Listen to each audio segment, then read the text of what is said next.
Hello everyone, thank you for joining us at West Kendall Wine and Liquor. I'd like to personally say thank you to Mina for having us on today and having a chance to kind of go through some of these great single malt whiskeys that you've purchased this afternoon or earlier today. So we've got two whiskeys that we're going to try today. We've got Jura or Jura from the Isle of Jura in the southwest corner of Scotland. Foundations back to 1810 and revitalized again in 1863. And then also we have Dalmore, an iconic brand going back to 1839. Really laying down the foundations of some of the most unique approaches to whiskey in the industry. So without further ado, let's get into it.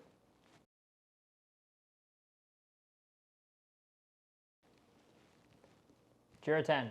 Jura 10 is a fantastic whiskey, especially if you're new to the category, and especially if you're wondering about exploring the different regions within Scotland. Jura 10 is a great way to introduce yourself to Scotch whiskey. So Jura 10 is a 10-year-old single malt whiskey. On the side of the bottle, it'll actually say 10. So based on the Scotch Whisky Association rules, this particular whiskey has to have a minimum of 10-year-old liquid that's actually in it. Now, to be Scotch whiskey, of course, you have to have a couple of different foundations, but real quickly, some of the basics are you have to be matured, aged, and distilled in Scotland and sitting in oak barrels or barrels for a minimum of 3 years to be considered a Scotch whiskey. So this particular whiskey has been sitting down in oak casks for a minimum of 10 years. So this is an island-style whiskey, which if I had to define an island-style whiskey, the easiest way to think about it is we've got three major regions within Scotland. Two of them are the big iconic pieces that most people know, the Highlands, which are going to be big, bold, juicy, the term where sherry finish or the big sherry bomb comes from, very similar to what you see with Dalmore. And also Islay, where you get the big peated whiskeys. Lafroig, Lagavulin, and this is one that's going to be a light distillate, but generally very big on the forward characteristic, flavor characteristic that comes from peat or burning peat or that campfire, that minerality, etc. So you take the best elements of both, put them into one whiskey, and you've got Jura 10. So it's a really great way of introducing yourself without really kind of scaring yourself off from trying Scotch and different types of Scotches around the around Great Britain and Scotland. So this particular whiskey is aged in ex-bourbon casks initially to kind of build that foundation. So what ex-bourbon casks do is really set in the foundation of vanilla caramel baking spice. Just like building a house, building a cabinet, building a foundation, you really need to have that ground floor, that foundation, that base to really kind of hold the flavors that we're looking for. So this will be vanilla caramel baking spices. From there, we're going to jump into a finalized finish. Basically, it spends 10 years in ex-bourbon casks, and then we transfer it over to Oloroso sherry casks. This is where you're going to get that finesse to kind of build on that natural salinity that you get from the maritime influence from the island that really pulls that tannic characteristics, almost like dry white wine or even like candied fruit.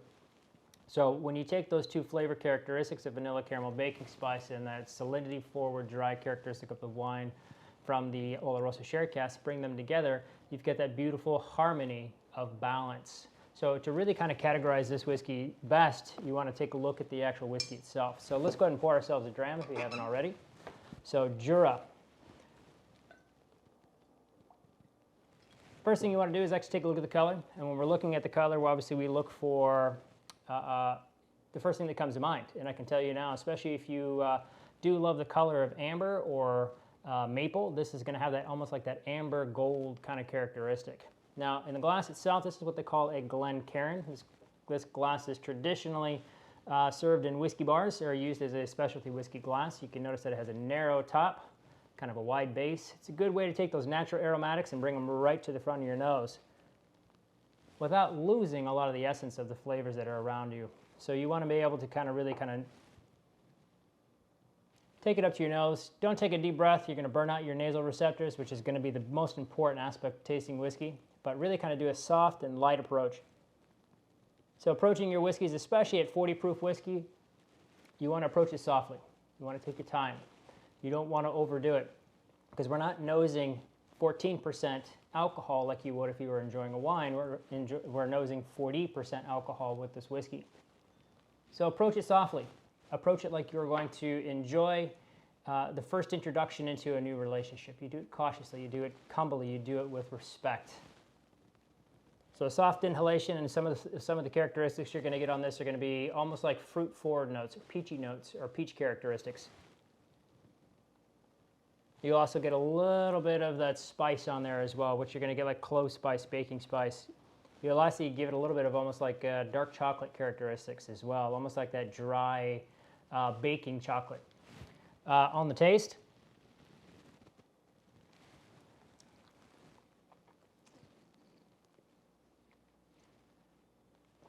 for me personally, you're going to get that citrus characteristic right at the beginning and have a lovely dark chocolate, almost like a touch of coffee or ground coffee note right at the end.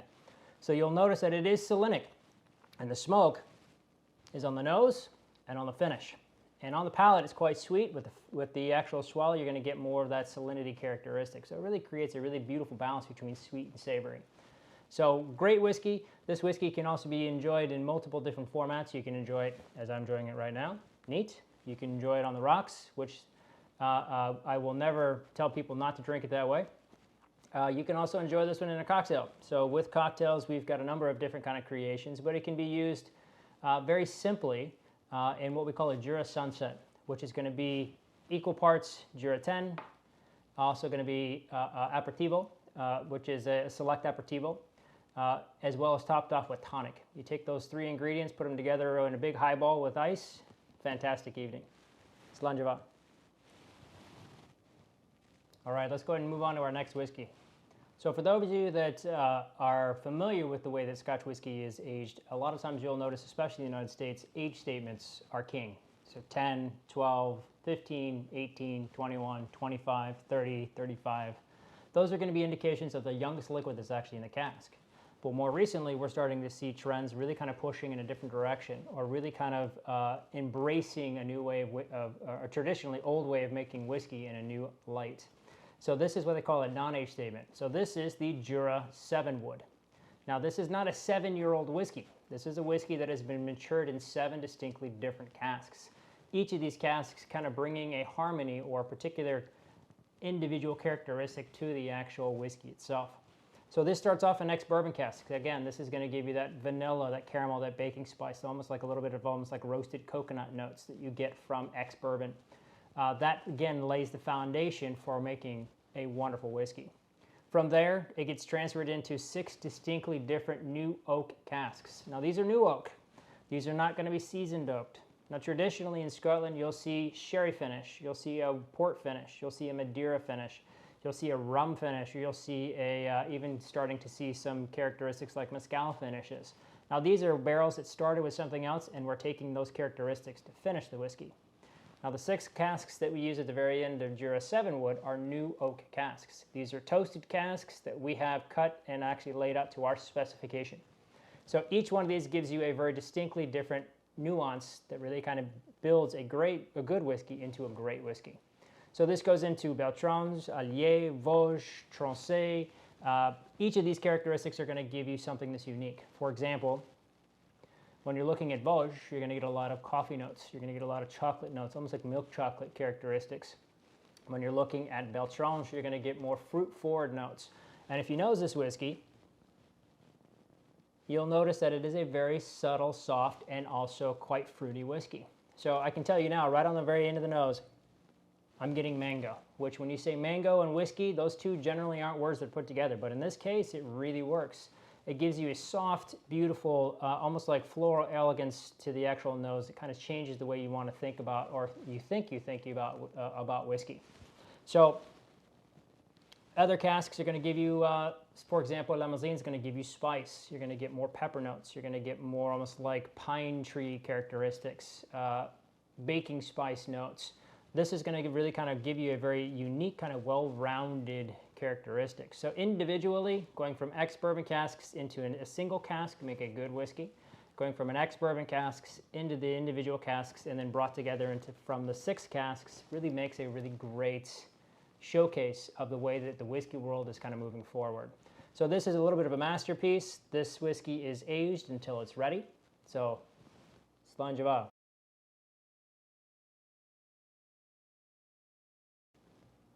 Dalmore 12. Dalmore is a very special whiskey for me, especially since I've been working in the service industry, working in restaurants, hotels, as well as working as a whiskey specialist through many different avenues in a couple of different capacities. This whiskey has always been one that really spoke to me, primarily because of its approach and also because of the way it's produced, its technique. So this particular whiskey is a Highland whiskey, so it's in the northern region of Scotland, just above Inverness, right off of the Loch Moray, which is also real close to another famous lake in Scotland, Loch Ness. So for those of you that have been to Scotland and have been to Loch Ness and you've seen Nessie go by on a Tuesday afternoon at 3 p.m., you'll know exactly what I'm talking about. But this particular whiskey sits right on the edge of the Cromarty Firth, which is the second deepest sea inlet in Scotland. During World War I and World War II, it was served as a kind of a docking area for major ships of the Allies before they were actually sent out. It was a good staging area as well for troops that were about to head over to mainland Europe, as well as ships that needed desperate repair. So there's a lot of rich history in this particular area, and Dalmore is no stranger to rich history. This whiskey was originally kind of put out in the early 1800s, 1880, excuse me, to be more specific, is Andrew's masterpiece. Now, Andrew Mackenzie, who was the second generation master blender during that time period, was a son of William Mackenzie, who was the first person to really open the Dalmore distillery in 1839. Now, in the early mid-1830s, William Mackenzie started putting casks down in their house stock, really kind of cultivating that beautiful, natural maturation and influence and that love between sherry, which was a predominantly drank drink during that time period, and whiskey, which is what we have here with the Dalmore 12. So 1839 was an important date for us because that's when we founded our particular distillery. In 1867, we started to see the distillery take a bit of a change and a little bit of a push in a different direction, where the Mackenzies, who did not own the distillery at the time, bought out outright the ownership of the distillery. And in 1880, when Andrew had taken over from his father, he decided to kind of take some of those beautiful family house stocks that they had sitting in storage and really started to put them out in the open market. So this is not unusual today, but back in the mid-1800s, this was very unusual, because if you think about malt whiskeys going all the way back to 1839, all the way up to 1880 and into the early 1900s, it was used primarily as a backbone for blended whiskeys, which still today makes up about 80% of all whiskey being shipped out of Scotland. So this whiskey is aged in not just any sherry cask and not just any Oloroso cask, but a 30-year-old Matusalem Oloroso sherry cask that we actually use in partnership with Gonzales Bias. For those of you that are into sherry or know sherry very well, this is the actual sherry itself. This sherry is 30 years old. It is regulated by the actual government and is highly, highly, highly, highly, highly difficult to make, as well as also to acquire. And when you're looking at Scotch whiskies that are coming out of Scotland, there's a number of Scotch whiskies that do a sherry finish. But how many people today still drink sherry? Not as many as you would think. So finding authentic, true, old Solera-style casks, these are casks that are in a pyramid system where they age sherry over time. These are at the very bottom. This is where the richest sherry is sitting. This is where all those beautiful dried fruit and nut characteristics that old sherry is famous for really showcases in these particular casks. So we start off in ex-bourbon casks for about 10 years. From that point, what we'll do is we'll take this particular whiskey and we'll split it up into two different batches. One batch stays in ex-bourbon casks. This continues to build that vanilla, that caramel baking spice. And the other half goes into those 30-year-old exclusive Oloroso sherry casks that we get from Gonzales Bias. What you're going to get off of this is a very rich, rich, rich whiskey. Easiest way now to describe the flavor characteristics you're getting from this particular whiskey, I use an analogy of barbecuing. I'm sure a few of you barbecue. I barbecue, love it. I've always got my own secret recipe that was handed down to me, and I'm sure you do as well.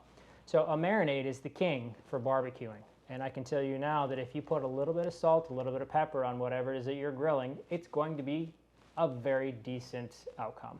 But if you take your secret marinade and you let it sit for upwards of 15, 16, maybe overnight hours, you're going to get a complex, deep, multi-layer flavor that's going to be from the actual barbecue.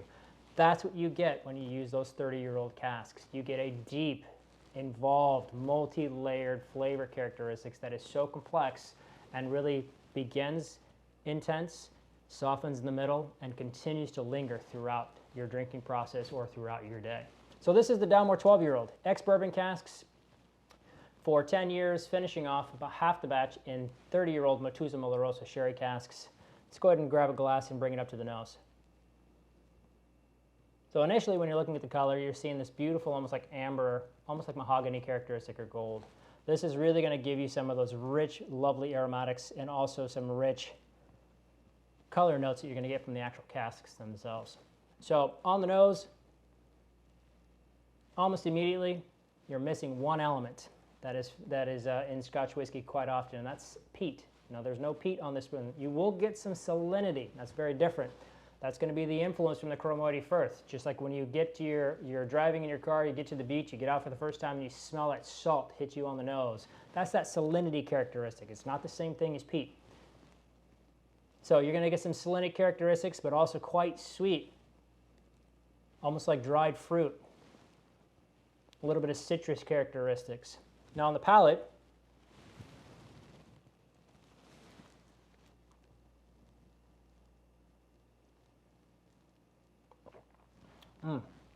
wonderful whiskey. On the palate, you'll see that salinity, that orange, and that dark chocolate really come through.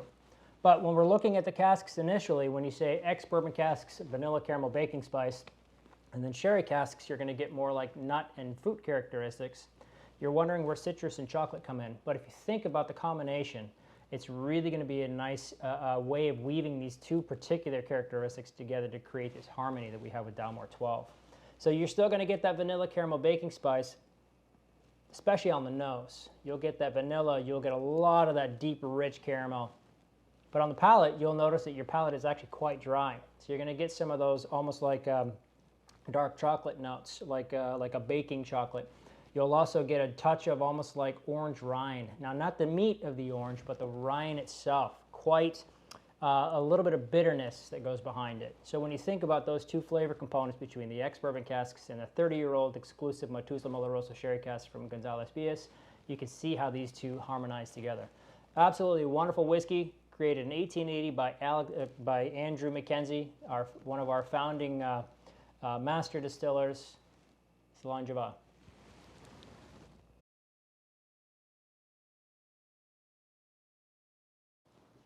Dalmore 15, our house style. Wonderful, wonderful whiskey and a great way to really explain to the masses what a Highland style whiskey is traditionally kind of based on, which is going to be multiple layers of complexity, really kind of built on by maturation. Now, when you try the Dalmore 12, we talked about it going from ex-bourbon casks going into 30-year-old exclusive Methuselah Oloroso sherry casks. Wonderful whiskey, great whiskey for your cabinet. Everyone should have one of those in your personal collection.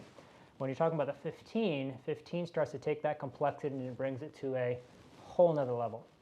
Now this is a beautiful whiskey, quite soft, quite silky on its actual nose and on the palate. It's also quite dangerous. You will drink half a bottle before you realize that you've drank half a bottle. So that natural reflex that you get when you try a Scotch whiskey and you make that characteristic that burns the inside of your throat, you don't get that with this particular whiskey. When I have tastings, when I go and I meet people for the first time, I usually start with 15 because it's a great way to kind of introduce somebody to the Dalmore. Because the last thing we want to do is walk into a room and slap you in the face and then say, hey, how are you? We want to embrace you. We want to bring you in. We want to say hello for the first time in a gentle and also respectful way. So the Dalmore 15 is a perfect whiskey for the first-time whiskey drinker or somebody getting into the Highlands or graduating from bourbons or worldly whiskeys going into Scotch whiskeys. This is ex-bourbon casks maturation as a whole for about 12 years. Again, this sets in the vanilla, caramel, baking spice, maybe even a touch of like toasted coconut note right on the very nose. But from there, our master blender, Richard Patterson, really goes into detail about how he wants to kind of build the complexity of this particular whiskey. So from there it goes into 3 distinctly different casks. Now these are old casks. These are at the very bottom of what we call the Solera system. These are going to be the sherries, the Madeiras, the Marsalas that are going to be holding some of the oldest expressions when the aging process. So it starts at the top with the multiple young barrels and it goes to an older barrel and it goes into an older barrel until they get the finished product right at the bottom. Now that's where we're getting these casks that we're using for the final finesse on this particular whiskey. So this starts off again in ex-bourbon casks for about 12 years, give or take. From there it goes into Methuselah Oloroso 30-year-old sherry casks, about 1/3 of it. Goes into Amoroso sherry casks. It also goes into Madeira casks. Now each one of these is going to give you a very distinctly different characteristic. Without getting into too many details, the best way to describe it is one is going to be very dry, one's going to be quite sweet, and one's going to be right in the middle. So it really gives you a beautiful rounded balance of how fortified wines can be used together to create an absolute beautiful harmony. So when you're looking at this particular whiskey, starting in ex-bourbon casks, vanilla, caramel, baking spice, but then on the finish, bringing those 3 sherry casks, letting them separately age, bringing them together for the final meritage, you're going to get a lot of beautiful, soft aromas on this whiskey. So if you haven't poured one for yourself, please do. Go ahead and bring it up to your nose and give it a soft inhale.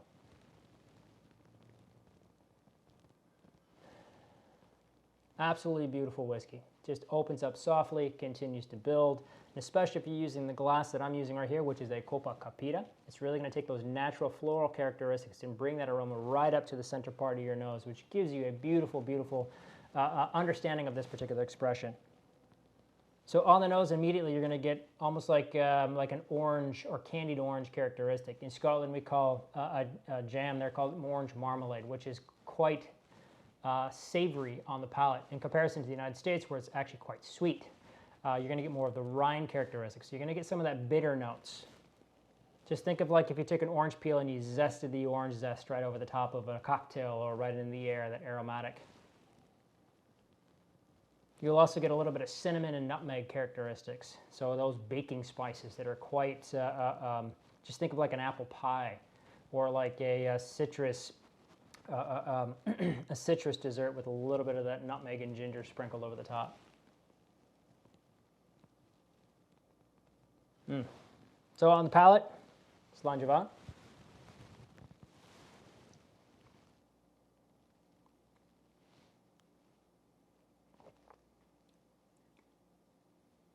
Initially, right on the palate, you're going to get that vanilla. It's going to be quite soft. It's going to have a gentle touch. But then eventually, you're going to start getting in some almost like green apples, maybe even just a touch of ginger on the back note. Some of that almost like spice, but not like pepper spice, but more of the baking spice or even more of the ginger kind of character, like fresh ginger notes. And on the actual finish,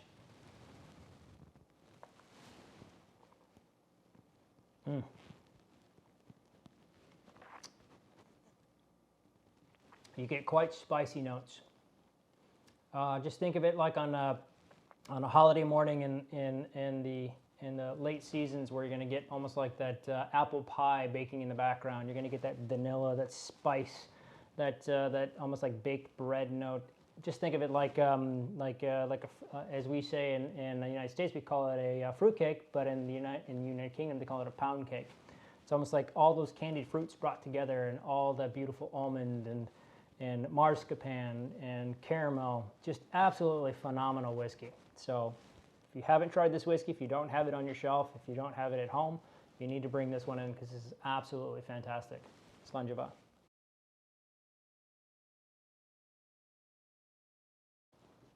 Dalmore 15, our house style. Wonderful, wonderful whiskey, and a great way to really explain to the masses what a Highland style whiskey is traditionally kind of based on, which is going to be multiple layers of complexity, really kind of built on by maturation. Now, when you try the Dalmore 12, we talked about it going from ex-bourbon casks going into 30-year-old exclusive Methuselah Oloroso sherry casks. Wonderful whiskey, great whiskey for your cabinet. Everyone should have one of those in your personal collection. When you're talking about the 15 starts to take that complexity and it brings it to a whole nother level. Now, this is a beautiful whiskey, quite soft, quite silky on its actual nose and on the palate. It's also quite dangerous. You will drink half a bottle before you realize that you've drank half a bottle. So that natural reflex that you get when you try a Scotch whiskey and you make that characteristic that burns the inside of your throat, you don't get that with this particular whiskey. When I have tastings, when I go and I meet people for the first time, I usually start with 15 because it's a great way to kind of introduce somebody to the Dalmore. Because the last thing we want to do is walk into a room and slap you in the face and then say, hey, how are you? We want to embrace you. We want to bring you in. We want to say hello for the first time in a gentle and also respectful way. So the Dalmore 15 is a perfect whiskey for the first-time whiskey drinker or somebody getting into the Highlands or graduating from bourbons or worldly whiskeys going into Scotch whiskeys. This is ex-bourbon casks maturation as a whole for about 12 years. Again, this sets in the vanilla caramel baking spice, maybe even a touch of like toasted coconut note right on the very nose. But from there, our master blender, Richard Patterson, really goes into detail about how he wants to kind of build the complexity of this particular whiskey. So from there, it goes into 3 distinctly different casks. Now, these are old casks. These are at the very bottom of the what we call the Solera system. These are going to be the sherries, the Madeiras, the Marsalas that are going to be holding some of the oldest expressions when the aging process. So it starts at the top with the multiple young barrels, and it goes to an older barrel, and it goes into an older barrel until they get the finished product right at the bottom. Now that's where we're getting these casks that we're using for the final finesse on this particular whiskey. So this starts off again in ex-bourbon casks for about 12 years, give or take. From there, it goes into Methuselah Oloroso 30-year-old sherry casks, about 1/3 of it. Goes into Amoroso sherry casks. It also goes into Madeira casks. Now, each one of these is going to give you a very distinctly different characteristic. Without getting into too many details, the best way to describe it is one is going to be very dry, one's going to be quite sweet, and one's going to be right in the middle. So it really gives you a beautiful rounded balance of how fortified wines can be used together to create an absolute beautiful harmony. So when you're looking at this particular whiskey, starting in ex-bourbon casks, vanilla, caramel, baking spice, but then on the finish, bringing those 3 sherry casks, letting them separately age, bringing them together for the final meritage, you're going to get a lot of beautiful, soft aromas on this whiskey. So if you haven't poured one for yourself, please do. Go ahead and bring it up to your nose and give it a soft inhale.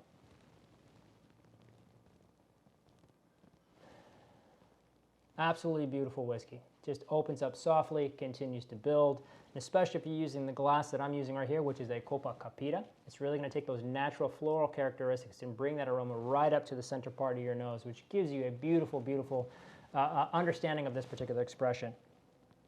So on the nose, immediately you're going to get almost like an orange or candied orange characteristic. In Scotland, we call a jam there called orange marmalade, which is quite savory on the palate in comparison to the United States, where it's actually quite sweet.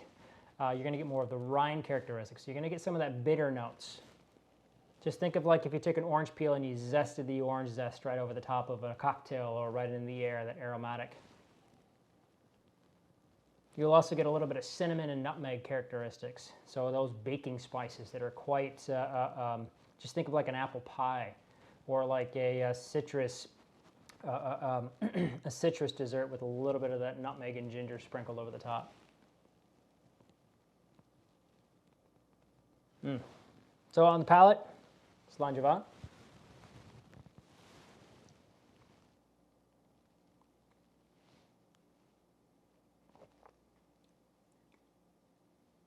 Initially, right on the palate, you're going to get that vanilla. It's going to be quite soft. It's going to have a gentle touch. But then eventually you're going to start getting in some almost like green apples, maybe even just a touch of ginger on the back note. Some of that almost like spice, but not like pepper spice, but more of the baking spice or even more of the ginger kind of character, like fresh ginger notes. And on the actual finish, you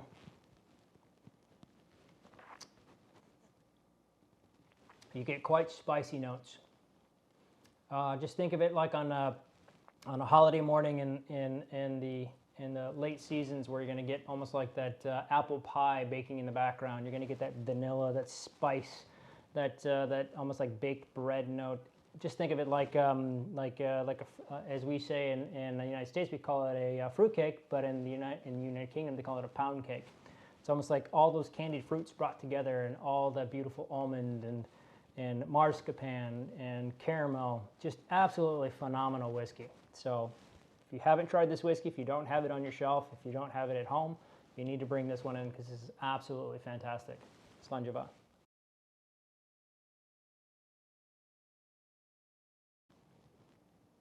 Dalmore Portwood. Now this one's quite special for me because we're starting to see an extension within our main line expressions. So with the 12, the 15, the 18, the cigar malt, the King Alexander, the 25, you see the influence of using our 30-year-old Methuselah Oloroso sherry casks with our partnership with Gonzalez Bias. So the Portwood, we're starting to take a deeper approach to what Richard likes to call the one-on-one relationship. For those of you that like to go out to eat, this is an easy way to kind of explain it for you. We've all heard the term farm to table, where the true concept is about taking food from a farm, going straight to the kitchen and cooking it up fresh that day. It's that relationship about finding the best quality products and continuing to cultivate and really kind of blossom together, to sustain together, to build something even more unique. Now, in the whiskey world, because casks like tawny port casks, really old or aged sherries like the Methuselah Oloroso, or even getting into really high-end Cabernet Sauvignons like the Barrique casks that you get from First Growth, that you get from Bordeaux, finding those relationships and cultivating them take a long, long time. And they're also very, very difficult to get. Not only that, but they're also difficult to get consistently. So the Portwood's really unique, and it's also the newest expression within our main line. Falls price point-wise between the 12 and also the 15. But this is also one of the biggest whiskeys that we have in our portfolio. Wonderful proof, right around 46.5% alcohol or 93 proof. So this particular whiskey is fun for me, especially being someone who enjoys a whiskey from around the world. This cultivates many different flavors and characteristics that embody all of those things. So this starts off in ex-bourbon casks, roughly about 10 years. Again, it's going to take that foundation building to really kind of set in the backbone needed to really hold some of these finishing casks so they don't over-dominate the flavor when we're doing the last part of the finish. So this starts off in ex-bourbon casks, which give you vanilla, they give you caramel, they give you baking spice, they give you even almost like a little bit of toasted coconut. And from there, we'll take that whiskey, we'll split it in half, keep half in bourbon casks, and the other half goes into tawny port casks that we get from W&J Grahams. Now, when we talk about tawny in the whiskey world, it is almost like the holy grail. Because if you think it's hard finding true sherry casks instead of seasoned sherry casks like you do in Spain, try going to a country a tenth of the size and finding the casks of their specialty. So these are port pipe casks. These are roughly about twice the size of a bourbon cask, maybe a little bit twice and a quarter. And they hold liquid in them for upwards of anywhere between 30 and 50 years. Now, if you're doing a 10-year-old tawny port cask, that means the liquid in there may be about 10 years old, but the casks that are holding them have been doing it for a long, long time. So a lot of beautiful dark chocolate notes. You're going to get almost like a little bit of a sweet cherry. For those of you that make cocktails at home, or if you like to make cocktails or go out and have like a Great Manhattan, for example, you remember those beautiful maraschino cherries, not the bright neon toxic red ones, but the deep dark purple ones. Those are sour cherries that have been marinated. Beautiful, beautiful, sweet tart characteristic. You're also going to get a lovely citrus note, and you're also going to get just a touch of dark chocolate right at the end. But when you're looking at some of the most collected wines in the world, tawny is by far the most exclusive and also some of the most expensive. Some of these bottlings going upwards of anywhere between $10,000 to $20,000 per bottle for a tawny port. So finding tawny casks are very difficult, and we've been able to cultivate that one-on-one relationship with W&J Grahams. W&J Grahams is a pretty unique story and backstory of William and James. They actually started their life in Glasgow, going back to Scotland again, as a textile factory owners. And they received payment with 20 barrels plus of tawny port. And they said, this stuff is fantastic. What are we doing making clothes? And they decided to sell their textile factory, and they moved to Portugal, and they actually started up their own bodega, which today has been around since the early 1700s. So it's really a really unique relationship and also history with this particular producer of port. So when we take these two together, you take ex-bourbon, vanilla caramel baking spice, touch of coconut, and you finish it in port casks, which are quite sweet, syrupy, molassesy characteristics, have a little bit of citrus, sour cherries. You're going to see this explosion of big, bold characteristics, and especially at 93 proof, this is a fantastic addition to your collection. So raise the glass. Let's go ahead and give it a little bit of a look at the color. So much, much darker than the other expressions within the actual Dalmore portfolio. And if you think about what port looks like in a glass in comparison to, say, a sherry, you'll know exactly what I'm talking about. So on the nose,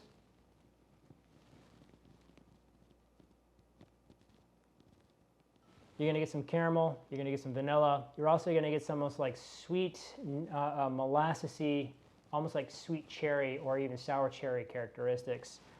Just think of it like as a, for those of you that are nostalgic and love candy, especially in duty-free, you'll find those chocolate-covered cherries with the cream in the center. You'll know what I'm talking about when I'm talking about. You'll bite into one of those and you'll put your nose up to here, and you'll get that same essence. You'll get that same flavor, that characteristic. So let's go ahead and give it a taste.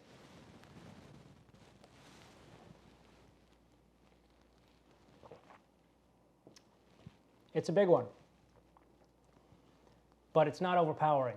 It's not going to give you that big residual burn. You'll feel a little bit of heat in the chest, but nothing on the actual throat itself. Really showcasing when you're using the best quality casks in the world, utilizing one of the best quality distillates in the world. It really creates this beautiful harmony of flavors. So this particular whiskey for me is quite special. I hope you enjoy this one. It's L'Angeva.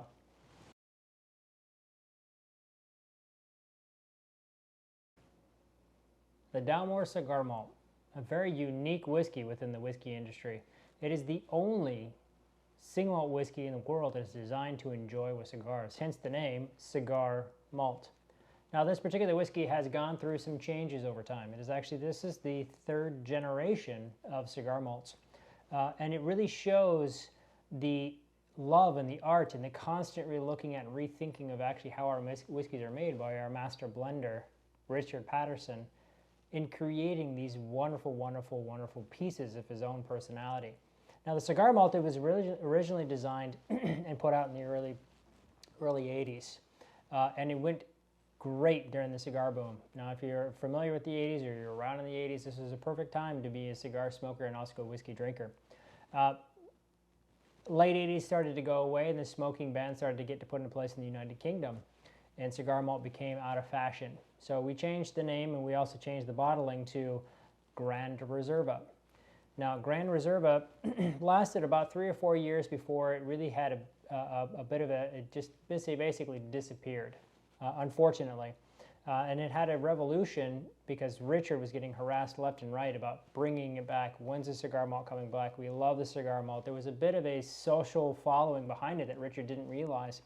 And in the mid-2000s, we actually brought this whiskey back, but it's the third evolution. So we started off with the cigar malt, we went to Grand Reserva, and now we are the Cigar Malt Reserva.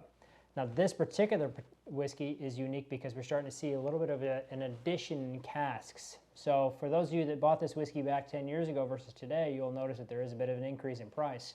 But when you're looking at the third edition of the bottles, of the barrels, you'll understand why this is such a unique whiskey to have on your back bar. Now, for those of you that are cigar aficionados, you'll immediately gravitate toward cigar on the actual bottle itself. And yes, this is a perfect whiskey to go with cigars. And that's a big, bold statement to say, especially when you're looking at some of the most unique whiskey combinations and also cigar combinations that are out there. You would arguably say that, well, whiskey and cigars go back a long time. What's the big deal? I can tell you, because if it's not a perfect pairing, you're going to have a pretty bad experience. So if you have a really good cigar, fantastic cigar, you know, you're spending $35, $40 per stick on this particular cigar, and you get a great whiskey, say a Dalmore, like say 18-year-old, which could run you anywhere between $40 and $50 per glass in a restaurant or in a bar. And you put those two together and they're not the right combination, it could almost ruin your evening. I would say it's kind of like everybody drinks orange juice, or a lot of people do, and a lot of people, hopefully, brush their teeth at the same time. So you take those two individually and they're fine, you put them together and it's a really bad experience. So same thing goes with cigars and whiskeys, because whiskeys in general do tend to be a little bit dry, a little bit tannic on the back end. So there's a reason why a lot of cigar aficionados usually go after something more along the lines of a rum, or more over the lines of a cognac, because it's much sweeter, it's much softer, it's more likely to complement the spiciness of a cigar and really kind of bring that beautiful balance together. Now, when Richard Patterson made this whiskey, this is exactly what he had in mind. He had the mindset of bringing those elements like a cognac, like a rum, but still keeping the essence, the DNA of a Scotch whiskey. So on the nose, if you haven't had a chance to pick this one up yet, it's quite sweet. It has a bit of almost like a honeysuckle note, at least for me personally. that is really kind of showcases the uniqueness or that bright fruit characteristic or red fruit characteristics that you get from one of the 3 casks that we actually finish our whiskey in, which is a first growth Bordeaux Classé Barriques that we get from Bordeaux. Now, what does that mean? So for those of you that don't really drink red wine and you're wondering what exactly a Classé Barrique cask from Bordeaux is, go to a restaurant and look at some of the most expensive red wines you find on the menu. If you see something that is a first growth Bordeaux that is like $2,000, $3,000 a bottle, those are the casks that we're using as a final finish on this particular whiskey. These casks are unique. These casks are sought after. They're also going to be quite bright, quite fruity. They're also quite tannic. So it's going to really make your palate kind of really second guess itself. It dries out and really starts to get that salivation going. So this starts off in ex-bourbon casks to kind of take a step back. Vanilla, caramel, baking spice, maybe just a touch of like toasted coconut. From there, we'll split it into 2 different casks. Now the Cabernet Sauvignon we talked about.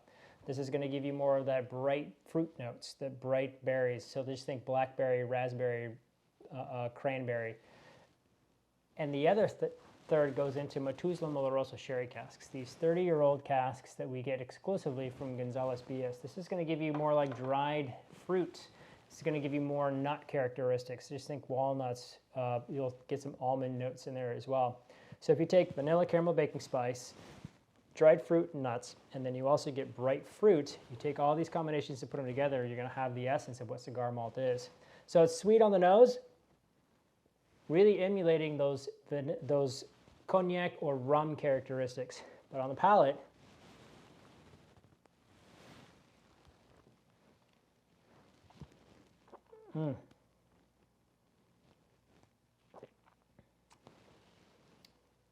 it's quite dry. You're going to get some pepper notes, some like ginger notes. You're going to get some vanilla notes. You're going to get some like almost like banana toffee kind of notes. You'll also get some of those bright, rich fruit characteristics like the red fruits that we spoke about earlier. But on the finish, and if you haven't noticed, right back here, you're starting to get a little bit of a tingle. And your palate is dry as a bone, and the salivation is really starting to kick up at the bottom part of your jaw. Coats your palate and really gets you ready for that next draw of your cigar, the next drink of your dram, or in my case, that next bite of food. So if you love food and you don't love cigars, this is still probably one of the most versatile and easily drank whiskeys in our portfolio. An absolute gem, especially if you like a good cigar, I would recommend buying this one. If you don't like a good cigar, I would recommend buying this one. So, Slanjava, I hope you enjoy.